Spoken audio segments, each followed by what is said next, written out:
Hi everyone, it's Kina McGregor. We are doing the second show of the Miami Yoga Show on Miami TV in South Beach. Super sunny outside, a beautiful day in Florida, 89 degrees. So if you're practicing and you're here in Florida joining me, feel welcome to wear anything that's comfortable, shorts and a little top, so you're comfortable in this nice, humid, beautiful tropical weather. If you're new to the practice of yoga and you joined last week for the first time, what you might be feeling after you tried that class is a little bit of muscle soreness. So a lot of people have the idea that, yoga is all about peace and relaxation. The vehicle to get you into peace and relaxation is experiencing that deep inner body. So it's totally normal to feel sore. The first time I ever did a yoga class, I jumped into a full 2-hour Ashtanga yoga practice. So I woke up the next day sore in every muscle, and muscles that I didn't even know that I had were totally screaming to me. So you might have felt that last week. The perfect antidote or the cure for that yoga soreness the day after is more yoga. So whatever you think you know about the practice of yoga, if you think it's just easy and relaxation, or if you think it's just for women, then you want to start taking these classes every week with me. And we'll be doing that once a week, mostly on Mondays, but be sure to follow me and Miami TV on Twitter so you can find the real schedule. So last week we focused on strength. You may have felt some strength in the shoulders, or you may have felt some strength coming into your upper body, into the back muscles, into your core muscles. This week we're going to focus on opening up the back and getting the combination of strength and flexibility.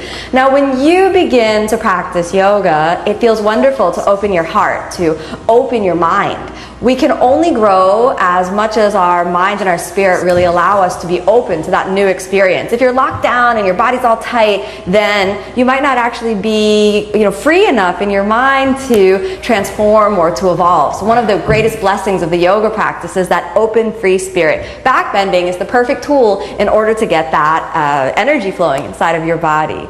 Now, you don't need any particular warm-up to come and do yoga. All you need is to sit down and get started. Yoga itself is the perfect warm-up. It actually brings this combination of the deep breathing with the posture and the focal point. So you don't need any particular warm-up. In fact, it's a great way to settle your body before any other activity. It also helps concentrate and steady the mind so you're able to be meditative and calm in all of your activities. So, ready to get started? Here we go. Come to a comfortable seated position, and we're going to start off today nice and easy. Cross your right knee on top of the left and align your knees forward so the knees, your pubic bone, and your sternum are all in the same line. Then grab your feet and point your feet, all right? So you're going to align yourself all the way forward. Settle your hips in between your feet, and then we're going to fold forward into the hip joints. So take the hands right up above the head to open the shoulders as you inhale, controlling and coordinating the breath with your movement. And then as you exhale, just bend down and drop your head a little bit down. So you should feel as you do this some deep movements in your left hip joint, because that's the one that's on top. Let your head hang down and let yourself breathe as deeply as possible. So this posture is a modification of Gomukhasana, which is a Sanskrit word for the cow posture. So we're leaning into the hip joints again, getting that deep openness in the pelvis. Then let's come all the way up, and we're going to combine that with the shoulders. Since the left leg is on top, you're going to take that left arm up behind your head, and this is help opening the tricep. And when you stretch a muscle, it has to be real strong at its upper limit. So first, just to warm up, take that elbow and pull it in, and just gently look up. Dangling your left hand back behind you, and then wrap your right arm up, gliding your fingertips towards each other, and interlace your fingers behind your neck. Then inhale and look up, squeezing your fingers towards each other and looking up. You should feel some nice juicy kind of sensations in the right deltoid as it inwardly rotates and moves forward, and let that left armpit really open as you look up to the ceiling, and let your chest really rise up above. So this really helps the energy come right into the body. It's a nice easy warm-up for back bending. And then gently let go of your hands and come back to the center. Then we'll do it again for the other side. So take that right arm up in the air, find the right tricep and let it elongate, hold on to your elbow and move it over. Okay, let's just stay here nice and easy, and we're just setting up the posture.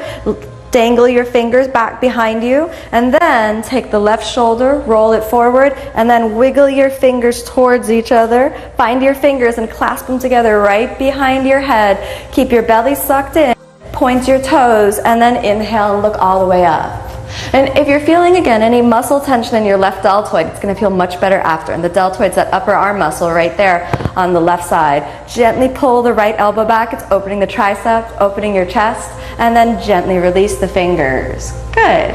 Now, we're ready to move on to the same exercise, the cat-cow exercise that we did from last time. So uncross your legs and come up onto your hands and knees. And it's okay that we only did the left side on top because it was just really about the shoulders anyway.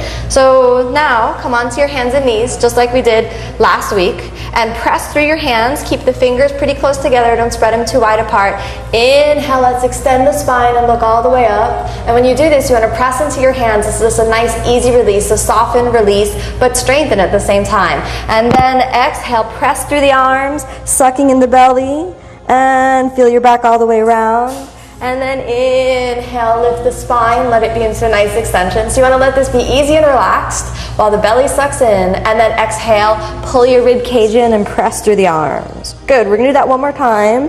Inhale, so this should be pretty familiar. We went over this last week. This is a nice, easy warm-up, taking the spine through extension, which is where we are now. Moving the spine all the way through extension, or flexion, tucking under the tailbone. And you want to use your abdominal muscles, right? So this is that balance between strength and flexibility. Now from here, just like we did last week, step your toes back, come up to that nice plank position, and then exhale, bend your elbows to Chaturanga Dandasana, lower down.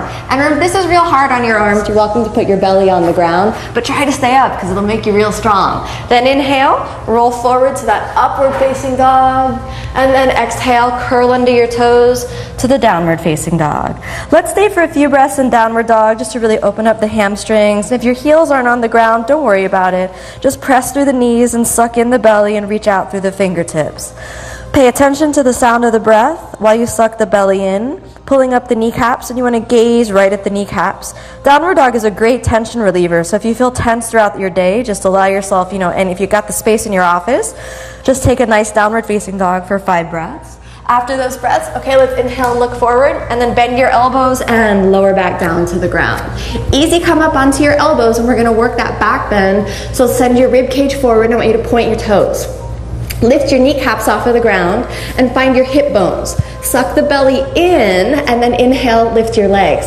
So now we're working our back muscles, and you want to feel your back muscles nice and strong and engaged. So that's that area right up above the butt and right behind the rib cage. Right here, you want to feel those muscles working. Now in yoga, it's totally fine. Keep your legs up, quadriceps strong.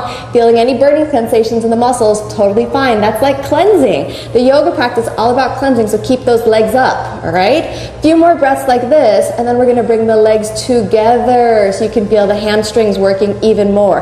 Your upper body's nice and soft for now, not forever. Then press through the elbows, and we'll really rock the rib cage forward. Take your hands back behind you, and you're building some nice strength and endurance through your back muscles. If you're doing this with me, you can gaze at the tip of your nose, roll the shoulders down the back. This posture is called Shalabhasana. It's a therapeutic posture, so don't try to crank your spine deep. Just let yourself elongate. Take your hands off the ground, push your fingertips on the ground, squeeze the elbows together. Good, and now separate your feet, and we're going to go a little bit deeper. Take your hands back behind you, interlock the fingers right above the sacrum, and then inhale, lift your upper body a little bit more, and let's just let the spine really elongate. Gaze at the tip of the nose. Ooh, your back muscles may be burning now. It's okay, mine are a little on fire too. That's just the body getting a little bit stronger. Thigh muscles, super straight legs, and exhale, go down. Good. Take your hands forward. Inhale, roll forward to the upward facing dog, and exhale, roll back to the downward facing dog. And if you want a little bit of a rest, we can take the knees down and just come to a nice easy child's pose. And that nice easy child's pose is going to help reset the spine. You might be feeling some burning sensations right back here. And if you are, just squeeze your knees a little bit together and round your back under to help the whole spine release. And you're going to deepen that on an exhalation. And then let's come all the way forward again to downward facing dog. From the downward facing dog, look forward, and we're going to take a little hop, all right? So come onto your knees, hop it forward, and come into a kneeling position. The next posture we're going to work with is called Ustrasana. This is a therapeutic back bend that's going to really give you a full deep breath, and it'll cleanse the inner organs and energize the whole body. So yoga can be fun, it can be hard work, but more than anything, it's an adventure into the inner body. So remain curious and go on that inner journey, especially in the next posture, okay? So really strengthening our back muscles using the power of the legs. Press into your legs, all right? I really like to think about the thighs inwardly rotating. So you want to spiral your thighs inward. Find your low belly and then pull the low belly inside. All right, here we go. Find your rib cage. Inhale, lift your rib cage. It's almost like you're growing taller. I'm not such a tall person, so I always like to think about how can I get a little more length out of the spine. Lift the spine. Anyone who has any back problems or back disorders or herniated discs would really benefit from lengthening the spine. So do that on an inhale. Keep the spine nice and long. Then as you exhale, roll the elbows towards each other. Take your fingers right into the sacrum and exhale, drop your head back. Okay, anyone following along who feels uncomfortable should stay right here and not progress any deeper. Roll your shoulders forward. If you feel compression anywhere in your back, take your body up a little bit more rather than hanging down.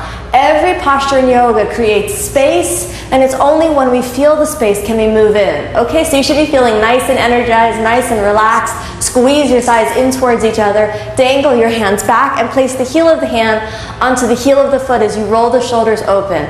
We're going to stay here for 5 breaths. Ustrasana is such a really wonderfully therapeutic posture. Anyone that's suffering from bone disorders like osteoporosis that force a really deep flexion of the spine can really benefit from this nice, easy, therapeutic back bend. Make sure that the thighs inwardly rotate and the shoulders roll forward, and that the breath is long and deep, all right? So we're feeling a nice deep inhalation and a nice deep exhalation. Make sure the belly is sucked in so that you can actually benefit from the energizing flow of the practice. I think that's been about 5 breaths. Now don't rush out of the posture, all right? Firm your pelvic floor, suck the belly in, firm your thighs. Inhale, take your hands to your waist. Exhale here, squeeze your knees together, and inhale, roll your spine all the way up. Now many people who don't coordinate the breath with the movement sometimes feel a little dizzy when you come up. If you're feeling that right now, you want to put your knees together, sit all the way down, and exhale, child's pose. Now remember, child's pose is that nice, easy, resting, relaxation position. You can always go to child's pose at any moment if you need a break. Just to balance the strength movement with the flexibility, let's see if we can actually add a nice little lift up here. This lift up is also going to help reset your sacrum and get your whole spine functioning at optimum capacity. So move your hands forward, all right? Squeeze the knees together. Press your hands down and the elbows straight. Lean forward and hold it up here like this for a moment. Press the arms straight. Lift one foot up in the air. Pull it in, roll it in, and then exhale, step back. Chaturanga Dandasana, that push-up position, lower down. Ooh, the push-ups get hard after back bend. Inhale, upward facing, and exhale, downward facing. Again, let yourself rest in downward facing for a moment. The back should be pretty open by now. Then let's look forward and inhale, jump it forward, cross your feet, and sit all the way down. So that little movement is really good for the hips. I'm just going to break that down for you one more time because it's not so easy for everyone. You want to actually jump your feet to a cross-legged position like this, and then after you jump to here, you can sit down and straighten your legs. You can do that in more advanced versions, but let's just try that one more time because again, it helps reset the spine after some deep back bends. Cross your feet underneath you, pull the feet close to your hips, and then lean forward like this. Roll over your shins, take the hands forward, and then lean your chest forward, step all the way back, bend your elbows, lower down. Inhale, roll over to upward facing. Exhale, downward facing. From downward facing, step the right foot, step the left foot. Pause here for a moment. So this is that place where I'm talking about. You got to sink down into your hips, let your hips touch your feet, sit all the way down.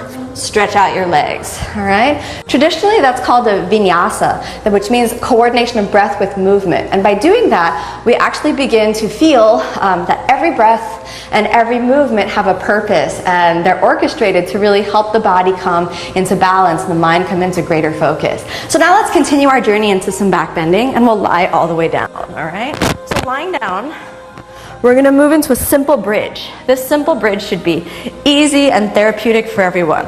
To start off,